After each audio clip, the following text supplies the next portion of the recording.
성령으로 말미암지 않고는 아무 일도 행하시지 않았다고 말씀을 하고 계세요. 그러니까 심지어 예수님마저도 성령님의 그 함께 하시는 가운데 성령의 능력으로 사역도 하시고 다 이렇게 하셨다고 하면 저와 여러분이야 얼마나 더 성령 충만이 많이 필요하겠습니까? 근데 이 성령 충만은 눈에 보이는 것도 아니고 어떻게 이렇게 점검하기도 쉽지 않은 그런 부분들이 있는데, 그러나 성령의 충만함은 분명히 존재하는 것이고, 성령으로 충만한 삶을 살 때 우리는 신앙생활에 능력 있는 신앙생활도 할 수 있고 또 일상의 삶에서도 하나님의 도우심을 받으면서 살 수 있습니다. 이 성령 충만에 대해서 그래서 바른 이해와 지식이 필요한데, 예수님 당시에 바리새인들과 서기관들이 성경은 많이 알았지만 예수님의 책망을 많이 받았어요. 이유는 뭔가 하니까 성경은 많이 안다고 생각을 했는데 정작 성경에서 말씀하시는 메시아 예수 그리스도는 몰라요. 그러니까 예수님께서 책망을 하시면서 또 그 자신을 계시해 주시기도 하셨죠. 여러분, 이와 같이 우리도 늘 성령에 대한 말씀, 성령 충만, 이런 말은 자주 듣고 또 자주 사용은 하는데, 이 성령님에 대해서 그래서 우리가 좀 더 잘 이해를 가지고 그분을 알면 우리가 성령님의 도우심을 더 많이 우리가 경험하면서 살 수 있지 않을까 생각이 됩니다. 예수님께서 그 지상 공생의 사역을 3년 반 동안 하셨습니다. 근데 3년 반 동안 공생의 사역을 하시면서 특별히 사역의 초점이 어디에 맞춰져 있느냐면 12명의 제자들에게 포커스가 맞춰져 있는 것을 보게 됩니다. 그래서 때로는 5,000명이나 되는 많은 사람들에게 말씀을 전하시고 대중 집회를 하시기도 하시고 그렇게 많이 사역도 하셨지만 거의 대부분의 시간을 누구와 함께 보내면서 사역을 하셨느냐면 12명의 제자들입니다. 그 12명의 제자들과 함께 늘 같이 먹고 같이 다니시고 같이 사역하시고, 그리고 그 12명의 제자들과 함께 사역도 하시면서 또 틈나는 대로 제자들에게 말씀을 주시면서 말씀을 가르치셨습니다. 성경에 나오는 대부분의 내용들은요, 그 대중 집회 때 전하신 말씀이라기보다는 제자들과 함께 사적으로 계시면서 가르쳐 주신 말씀, 그 다음에 사역할 때의 이야기들, 이런 이야기들이 주로 성경 안에 들어와 있는 것을 보게 되죠. 근데 예수님께서 3년 반의 사역을 거의 마쳐 가실 때 제자들과 대화를 나누면서 성령에 대해서 비로소 말씀을 하십니다. 그러면서 성령님께서 앞으로 오시는데 그분은 보혜사시고 그 성령님을 통해서 너희가 이제 어떻게 능력을 받고 사역을 감당하게 되고 등등 성령님에 대한 말씀을 비로소 사역 후반기에 말씀을 하시게 됩니다. 그동안 3년 반 동안이나 집중적으로 가르치고 그렇게 하셨음에도 불구하고 왜 성령님에 대해서 이야기하실까? 그리고 예수님은 십자가에 달려 죽으시고 부활하시고 난 다음에 제자들과 시간을 함께 보내시고 나중에 이제 승천하실 때 하나님 나라로 가시기 전에도 승천하시기 전에 사도행전에 보니까 성령 받으라고 그렇게 제자들에게 당부합니다. 너희는 예루살렘을 떠나지 말고 아버지의 약속하신 성령을 기다려라. 그래서 제자들은 그 말을 들을 때 성령님에 대해서 말은 들었는데 이 성령님이 어떤 분인지 아직 경험을 못 해봤거든요. 그래가지고 제자들은 궁금하기도 많이 했을 거예요. 근데 성령님이 오시면 어떻게 되나? 막 그런데 어쨌든 그들이 기도하고 성령님을 기다릴 때 오순절날 마가의 다락방에 성령님이 강림하시고 난 다음에 그들이 성령 받고 난 이후에는 완전히 사람이 달라졌다는 거죠. 여러분, 그래서 숨어 지내던 이 제자들이 담대하게 나가서 이제는 복음을 전합니다. 그러면서 공회에 잡혔을 때에도 우리가 당신들 말 듣는 게 옳으냐, 하나님 말씀 듣는 게 옳으냐, 그러면서 담대하게 우리는 이 복음 전하지 아니할 수 없다 하고 말하면서 담대하게 복음을 전하는 것을 보면 성령 받기 이전과 성령 받은 이후와 그들의 삶에는 완전히 차이가 있는 것을 보게 됩니다. 사실 이 초대교회에는 요즘 현대 교회와 비교해 볼 때 나은 것이 별로 많지 않습니다. 뭐 건물이 있었던 것도 아니고요. 그리고 조직이 치밀하게 잘 짜여 있었던 것도 아니고요. 그리고 무슨 뭐 그 펀드가 많이 있었던 것도 아니고요. 그들은 단지 현대 교회와 다른 점 하나는 뭐냐면 성령으로 충만했다고 하는 거죠.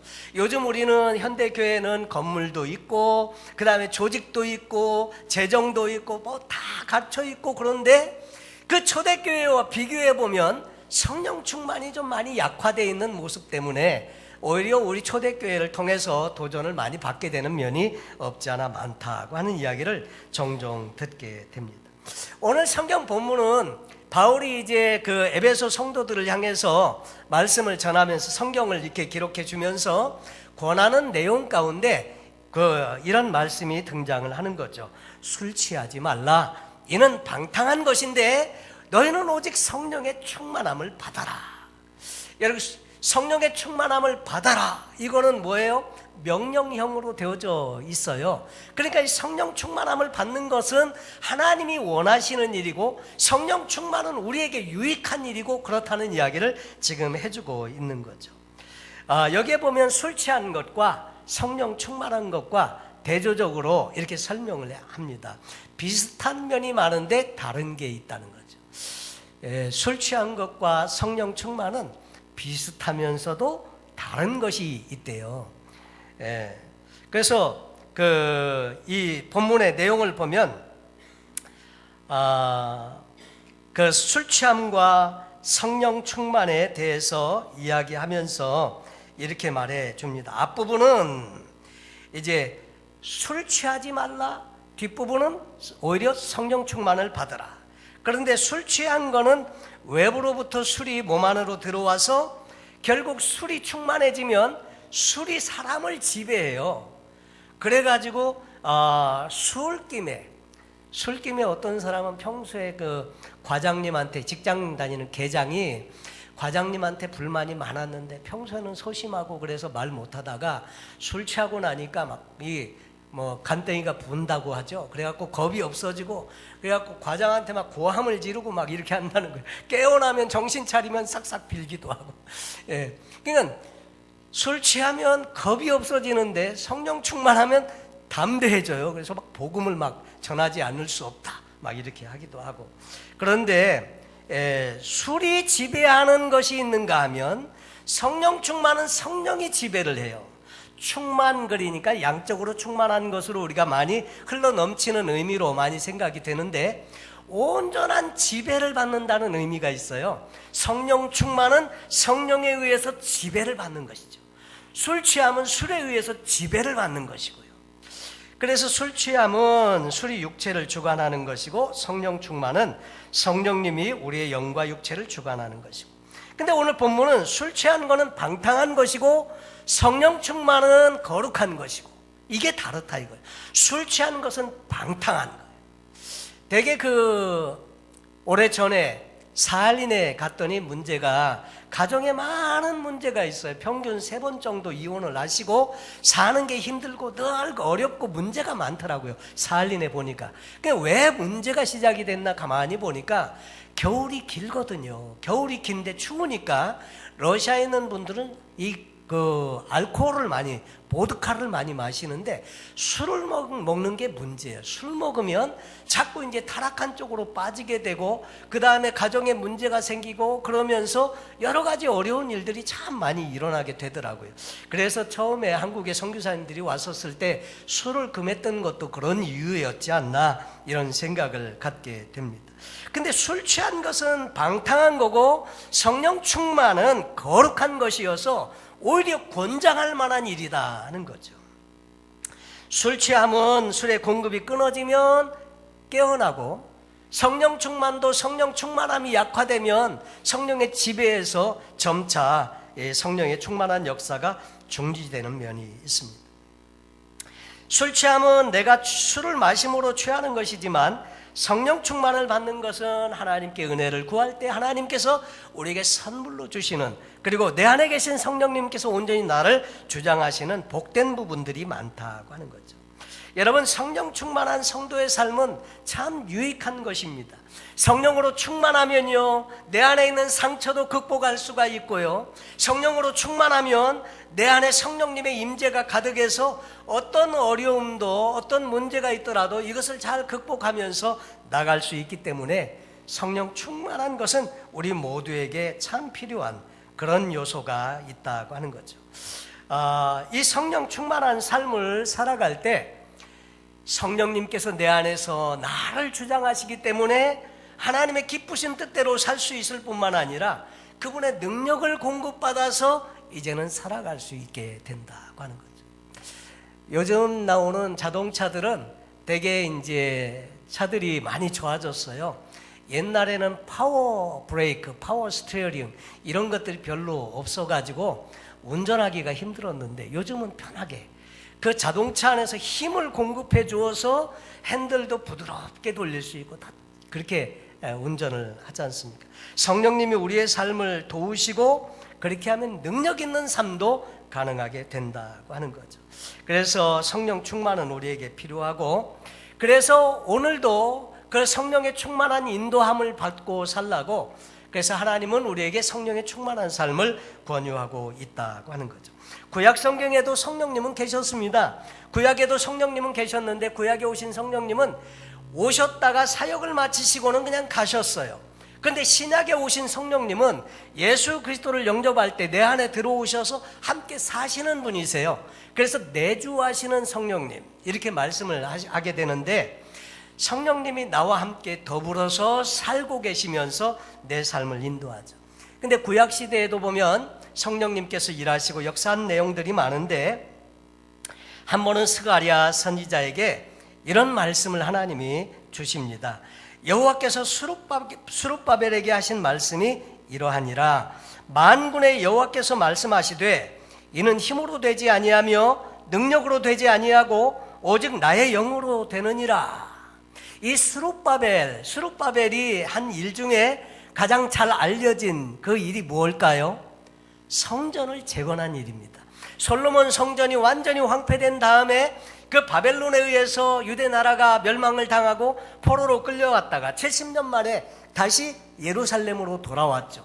그래서 돌아와서 이들이 한 일이 성전을 재건하는 일이었는데, 재건을 하다가 방해가 많았어요. 그래서 성전을 재건하다가 중도에 그만두고 20년 가까이가 막 흘러가고, 그 성전 건축하는 일이 참 어렵고 힘이 들었습니다. 그랬는데 이 수룹바벨에게 스가랴를 통해서 하나님이 하신 말씀이 뭐냐면, 이는 힘으로도 되지 아니하고 능으로도 되지 아니하고 오직 나의 신으로 되느니라. 오직 나의 영으로 되느니라. 나의 성령으로 된다고 말씀을 하시면서 하신 말씀이, 큰 산아 내가 무엇이냐? 내가 수룹바벨 앞에서 평지가 될지라. 여기 말하는 큰 산, 해결되지 않는 큰 문제, 답답한 현실, 이런 것들을 다 통칭해서 큰 산이라고 했는데, 큰 산아 내가 무엇이냐? 수룹바벨 앞에서 내가 낮아져서 평지가 될지라. 무엇으로 그게 가능하다고요? 나의 신으로. 힘으로도 되지 않고 능으로도 되지 않는 이 일이 하나님의 성령님이 오시면 그냥 평지처럼 문제가 사라져버리고 하나님이 일하시고 역사하시는 기회가 된다고 하는 것입니다. 여러분, 우리 성도의 삶이 능력 있는 삶을 살기 위해서 성령 충만은 필수입니다. 아멘이십니까? 네. 성령 충만이 우리 크리스찬이 살 길입니다.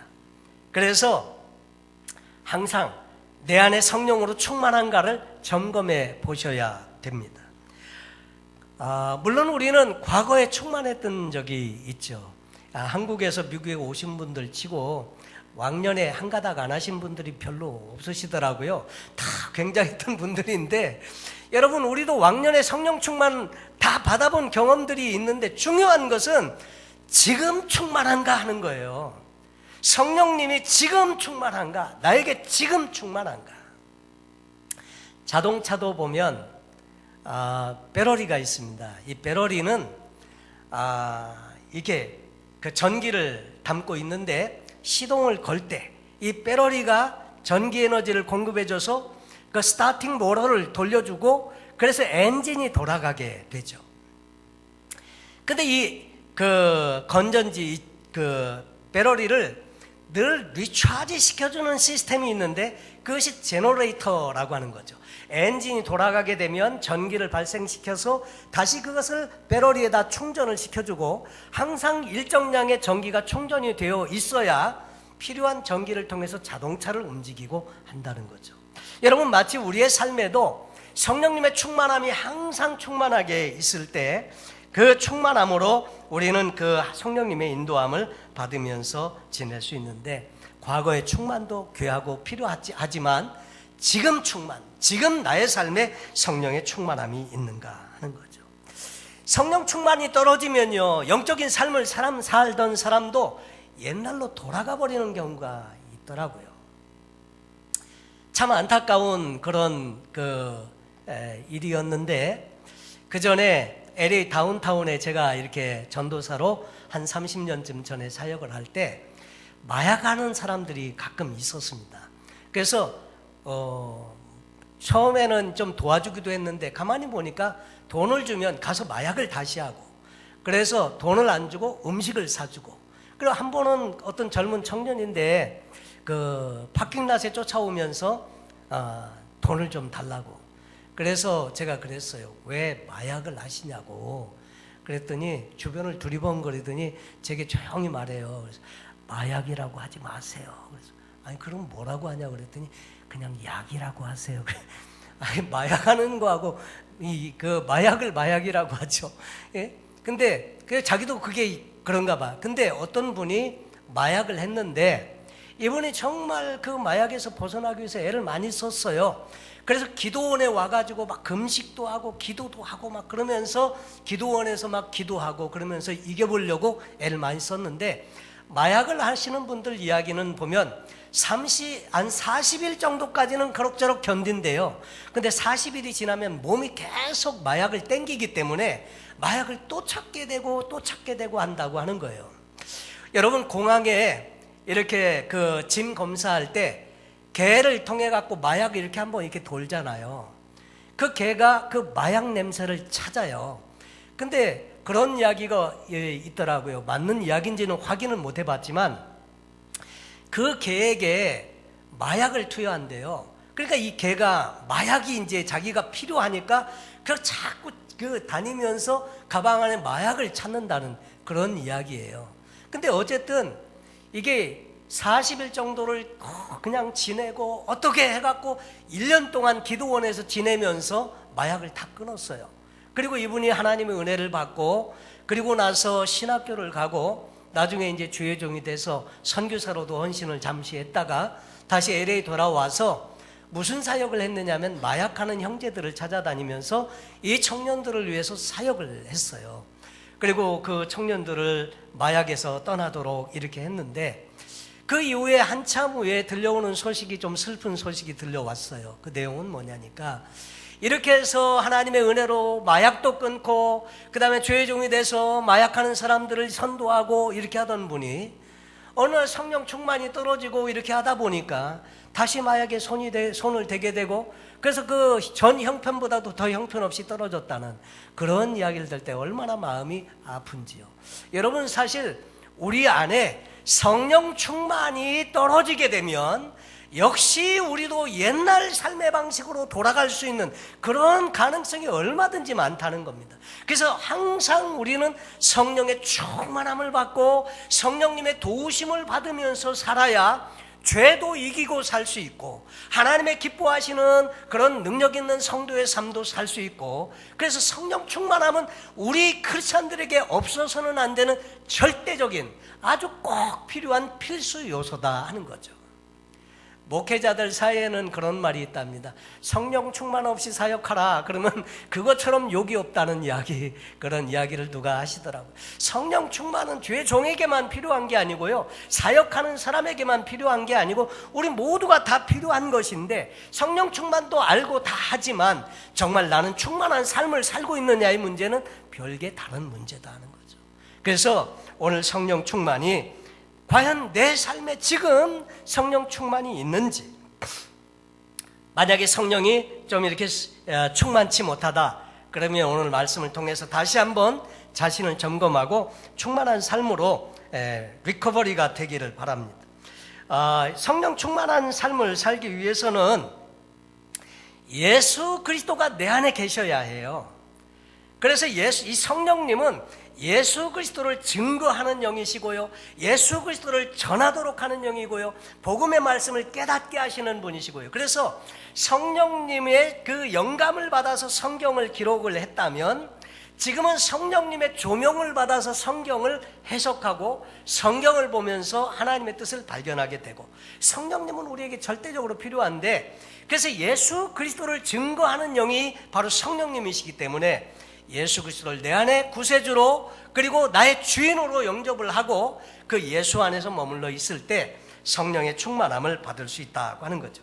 인생의 가장 귀한 일은 성령으로 거듭나서 하나님의 자녀가 되는 것이고, 하나님의 자녀로 거듭난 이후에는 이 성령의 충만함을 받고 성경의 가치관, 하나님 나라의 가치관이 나의 가치관이 되어져서 그 삶의 방식을 좇아서 사는 제자의 삶을 사는 것이 결국 성령 충만한 그 이후에 제자의 삶을 사는 비결임을 말씀해 주고 있습니다.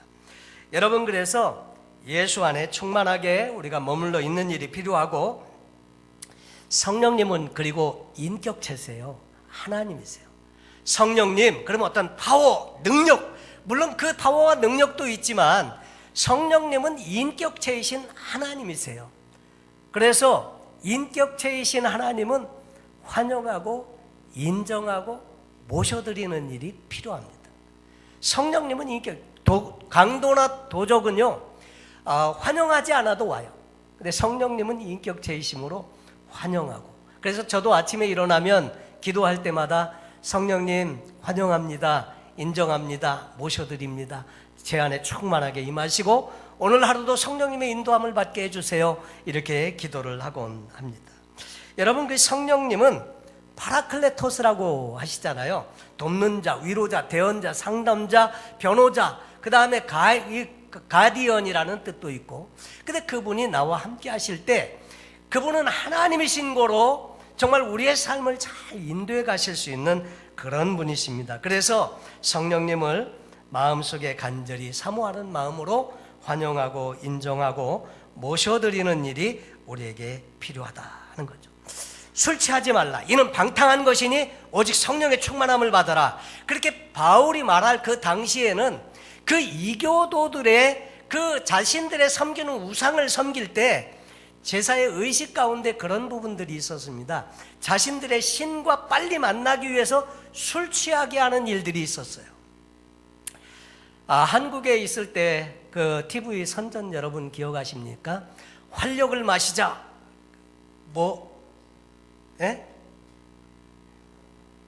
잊어버리셨나요? 활력을 마시자. 이게 바커스, D 이런 거 있었어요. 근데 이 바커스는 술의 신의 이름이에요. 그래서 이 바커스, 그러니까 이 술을 통해서 술을 많이 마시면 정신이 혼미해지고 자신들의 신과 빨리 만난다고 생각을 했어요. 60년대 히피들이 마약을 하고 대마초 많이 하고 그럴 때 그 사람들 중에는 그냥 쾌락을 추구하기 위해서 한 사람들도 있지만, 사탄 숭배자나 이런 사람들은 그걸 통해서 자기들의 그 섬기는 그 신들과 빨리 만난다고 생각을 해서 그런 행위를 하기도 했다는 것들을 우리가 많이 알고 있습니다. 그런데 바울은 말하기를 술 취하지 말라, 이는 방탕한 거고 오직 성령의 충만을 받으라, 이렇게 말씀을 했다고 하는 거죠. 근데 이 성령 충만에는 대가가 좀 지불이 되는 것이 필요해요. 특별히 두 가지가 필요한데, 기도 그리고 말씀에 순종하면서 사는 삶이 그것입니다. 여러분 보면 이 핸드폰을 다 가지고 계세요. 근데 이 핸드폰 사가지고 처음 산 대로 그냥 계속 쓰시는 분이 있습니까? 근데 매일 밤마다 이 핸드폰에 뭔가 하는 일이 하나 있죠. 뭘 하세요? 배터리를 충전하는 일을 해요. 충전하는 일을 해요. 그래서 배터리를 충전을 시키면 그 다음날 하루 종일 그 에너지를 가지고 이 전화기를 사용하고 이렇게 하죠. 여러분, 한편으로 우리가 주님과 기도하면서 주님 앞에 나가는 일은요, 영적으로 그분과 연결되는 시간이에요.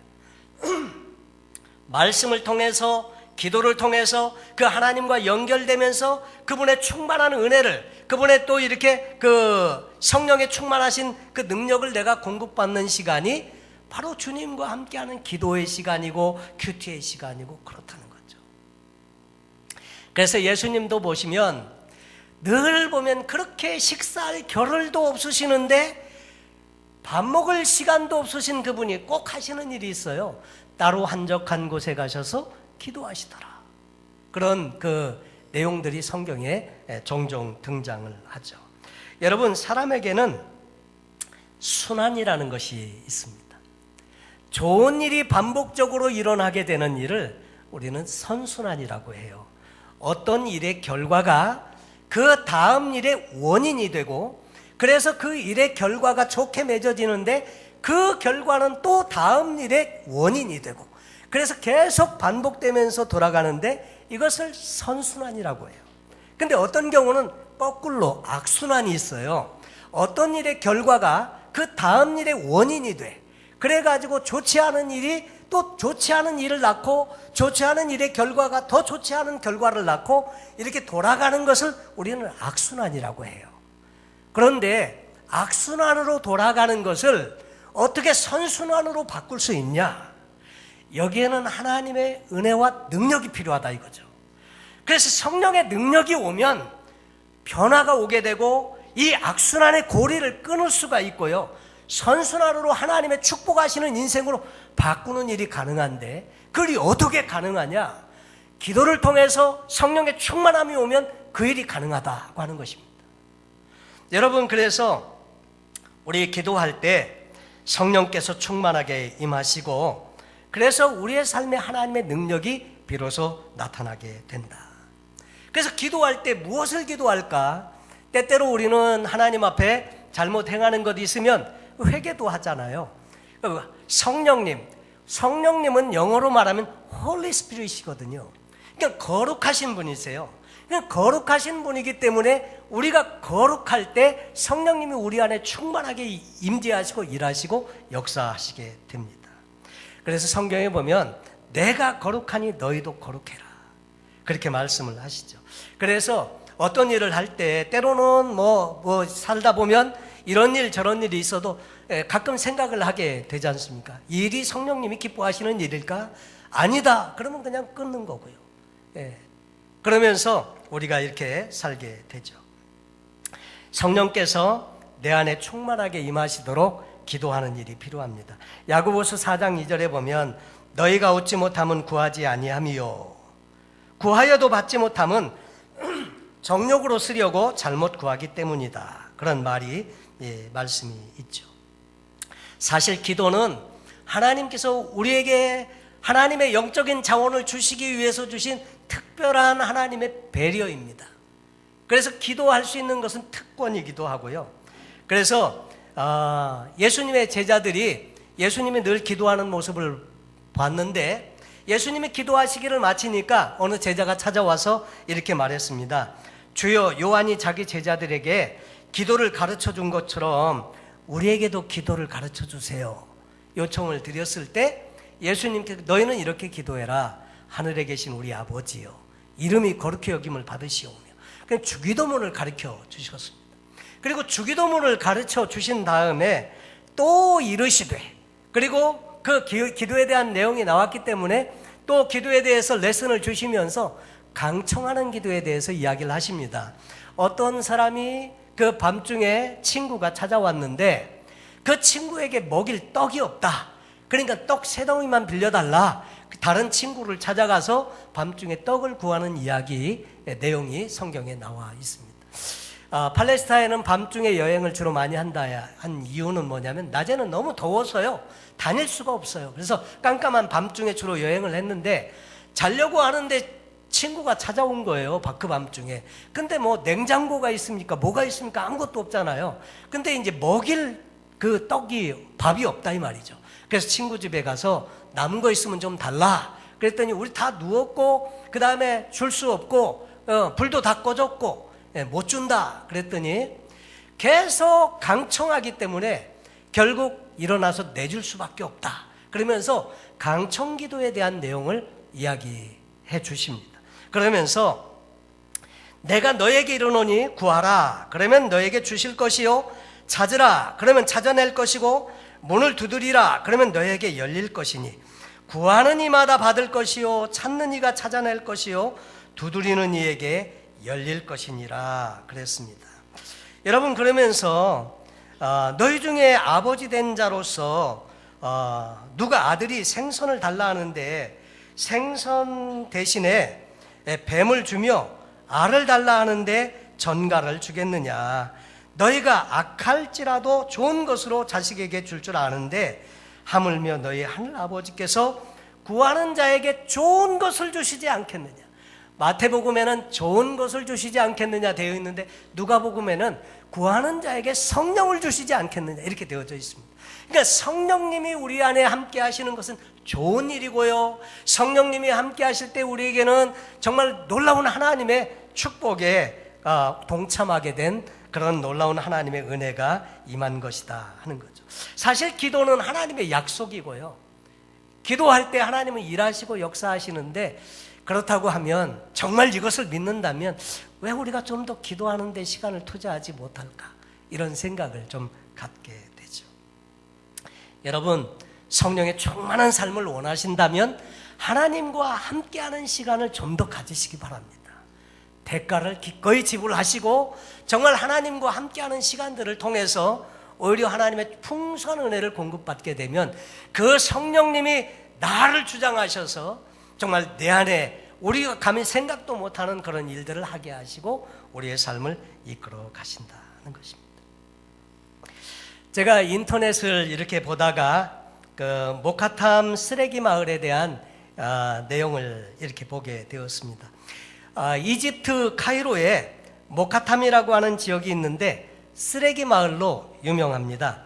거리는 온통 쓰레기들로 가득 차 있는데 이 카이로에서 쓰레기를 다 모아다가 이 모카탐 지역에 가져오면 쓰레기를 다 분리수거를 해가지고 그것을 가지고 이제 생계를 유지하는 사람들이 그 마을에 살고 있습니다. 그래서 그 마을을 쓰레기 마을이라고 하는데 언제나 코를 찌르는 악취가 나기도 하고 또 비위생적이고, 이 쓰레기 마을 이곳에 그 사람들이 또 함께 살고 있는데 그 악취나는 곳에서, 더러운 곳에서 태어나서 자라고 거기서 생계를 유지하면서 사는 많은 사람들이 있습니다. 그 쓰레기 냄새에 배어있는 자신들의 삶에 순응하면서 그러나 언제나 밝은 표정을 가지고 살아가는 이 사람들은 도대체 누군가? 그래서 알고 보니까 이집트의 콥틱이라고 불리우는 이집트 정교회에 속한 기독교인들입니다.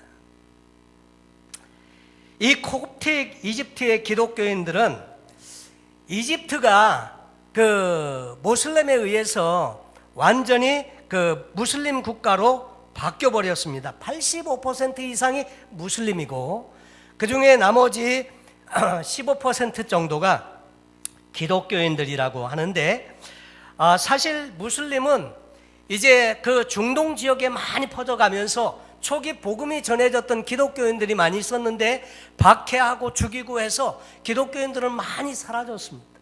그리고 난 다음에 다른 북아프리카 지역과 중동 부분에는 소수의 사람들이 그저 기독교인들이 살고 있지만 이집트에는 자그마치 1,000만 명이 넘는 기독교인들이 살고 있습니다.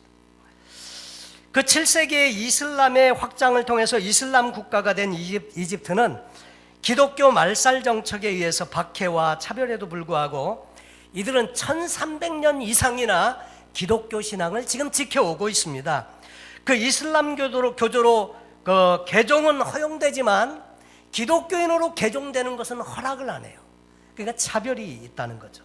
이집트의 기독교인들은 1300여 년간의 긴 시간 동안에 자신들의 신앙의 정체성을 지키기 위해서 팔목에다가 십자가 문신을 하고 이마 같은 데도 십자가 문신을 하면서 그러면서 자신들의 정체성을 찾고자 애를 많이 썼다고 하는 거죠.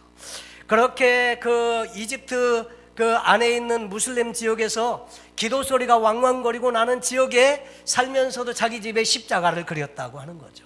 그러면서 신앙의 그 믿음의 뿌리를 지켜오기 위해서 1300년 동안 이상 그렇게 기독교인들이 지내오고 있는데 그 현실은 너무나 처참하다 하는 거죠. 종교의 자유는 주장을 하지만 현실 속에서 기독교인들은 차별을 많이 당하고 있고요. 사회 진출도 장애물들이 많이 경험하게 됩니다. 대학을 나와도 관공서나 이런 데 취직을 할 수 없고요. 직장에 취직할 수 없고, 그래서 조그만 자영업을 운영하기도 하고 멀리 외딴 곳에서 그렇게 나름대로 가난한 삶을 살기도 합니다. 그 이집트 기독교인들이 그 신앙, 그 역경을 삶에 담아서 함께 지내는 그곳이 바로 이 쓰레기 마을인데, 그 쓰레기 마을은 그들의 어려운 생활고를 나타내는 곳이 아니라 그들이 정말 신앙의 정체성을 가지고 이렇게 어렵고 박해받는 중에도 이렇게 믿음을 지키고 살고 있다는 선언을 보여주고 있다, 이렇게 그 인터넷에 이야기를 하고 있더라고요. 그 쓰레기 마을에 모카탐에 동굴교회라는 곳이 있습니다. 일부 예배 때 말씀을 전했더니 우리 이동수 집사님께서 이게 또 이렇게 사진을 좀 찾으셨더라고요.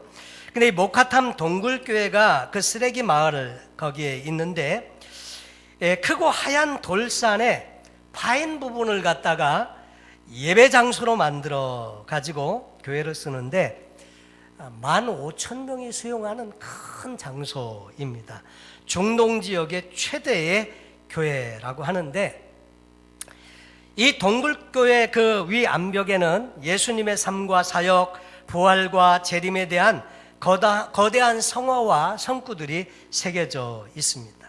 그리고 기도하는 곳 위에는 큰 물병을 짊어진 허름한 옷차림의 성인의 모습이 그려져 있는데, 이 동굴교회 이곳저곳에 그려진 이 성인의 이야기는 이슬람의 박해 속에서도 콥트교회가 1300년 동안의 신앙을 지킬 수 있었던 놀라운 역사를 담아서 소개해주고 있습니다.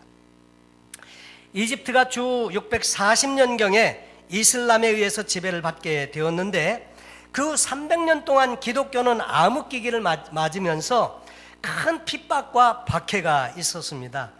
기독교에 대한 핍박이 절정에 이르렀던 주 979년에 그 칼리프인 알무즈라고 하는 사람이 기독교를 말살하기 위해서 당시 콥틱교회의 수장이었던 아브라함을 불러서 이렇게 이야기를 했습니다. 너희 기독교인들이 믿는 성경에 보니까 너희에게 믿음이 겨자씨 하나만큼만 있어도 이 산을 향하여 명하면 이 산에서 저리로 옮겨지라 하면 그대로 옮겨질 것이요 라는 부분이 있던데, 그런 말이 있지 않냐? 일주일 동안 내가 시간을 줄 테니까 저 건너편 바위산을 이쪽으로 옮겨 놓아라. 그렇지 않으면 모든 기독교인들을 다 죽이겠다고 했습니다. 여러분, 사실 말이 그렇지 그 산을, 이쪽에 있는 돌산을 어떻게 이쪽에, 그리고 그 많은 기독교인들을 다 멸절시키겠다고 하니까 이건 정말 큰 문제 아닙니까? 그것도 일주일 만에. 그래서 이 아브라함은 정말 하나님 앞에 간절히 기도하는데, 기도 중에 하나님의 음성을 듣게 됩니다. 지나가는 사람에게 도움을 요청해라. 자꾸 그 메시지가 옵니다. 그래서 아브라함은 밖으로 나가서 길을 지나가는 사람을 한 명 만나게 되었는데, 큰 물병을 지고 지나가는 사람을 만났는데 그 사람의 이름이 시몬입니다. 이 시몬은 구두 수선공이었는데 얼마나 말씀대로 살려고 애를 썼느냐면, 한 번은 구두 수선을 하는데 구두 수선을 위해서 찾아온 어떤 여인의 허벅지를 보고는 음욕을 품은 일이 있었는데, 그 일 때문에 차라리 성경에 말하는 대로 눈이 범죄하게 하거든 눈을 뽑아버려라.